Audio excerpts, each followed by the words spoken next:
doa-doa yang kita dapati dari Al-Quran maupun As-Sunnah, ya, ketika kita mau melafazkannya, berdoa dengannya, maka ada baiknya kalau kita menghafalkan arti-artinya, makna-maknanya, sehingga kita betul-betul bisa menghayati, ya, bisa menghayati apa yang kita baca, ya. Jadi doa yang kita lafazkan itu ketika kita meminta diberikan anak yang soleh misalnya, kita betul-betul menghayatinya. Ingat bahwa berdoa kepada Allah dengan hati yang khusyuk, betul-betul merengek kita kepada Allah, itu mengundang kasih sayang Allah kepada kita. Nah, kalau doa itu kita tidak tahu apa yang kita baca, terus bagaimana kita mau merengek kalau kita tidak tahu apa makna yang kita baca?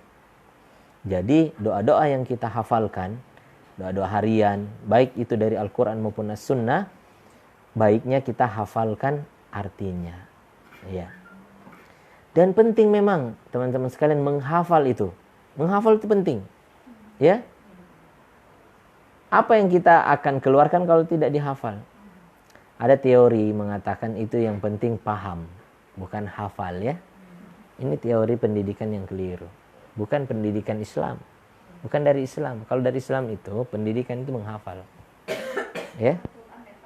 Iya. Nggak bisa ya.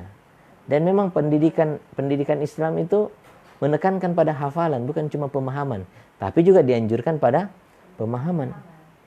Tapi bukan cuma menghafal juga. Itu sebabnya anak-anak kita ajarkan kepada mereka menghafal, bukan cuma memahami. Memahami penting, tapi menghafal juga penting. Karena kalau tidak kita hafalkan, terus apa yang kita mau keluarkan kalau kita tidak hafalkan? Apa yang kita mau sampaikan kalau kita nggak hafalkan? Maka menghafal itu menjadi sangat penting.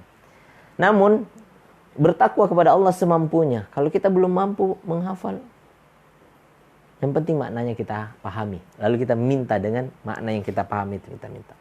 Dan upayakan ketika kita meminta betul-betul kita merengek kepada Allah Subhanahu wa taala. Wallahu taala a'lam. Tidak harus dengan doa yang itu, tapi kalau kita bisa hafalkan itu lebih bagus. Ya. Kalau kita bisa hafalkan, ya, itu lebih baik. Tapi kalau tidak, yang penting kita bisa pahami lalu kita minta kepada Allah dengan ini. Seperti ini, ya, kita sudah pahami kan maknanya. Yang penting memuji Allah lah, ya.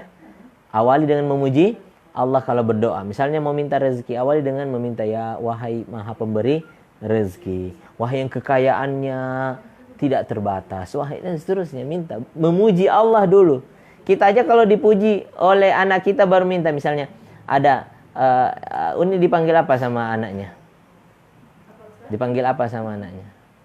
Mama misalnya. Mama ini loh cantik loh misalnya. Mama kok sekarang kerennya pakaiannya. Oh mama kok gini-gini. Setelah itu baru dia meminta. Kira-kira hati kita luluh apa ya? Oh kamu kok pinter kamu nak, mintanya kayak gini. Ya apa nak, ya. Kayak gitu kan kita ini.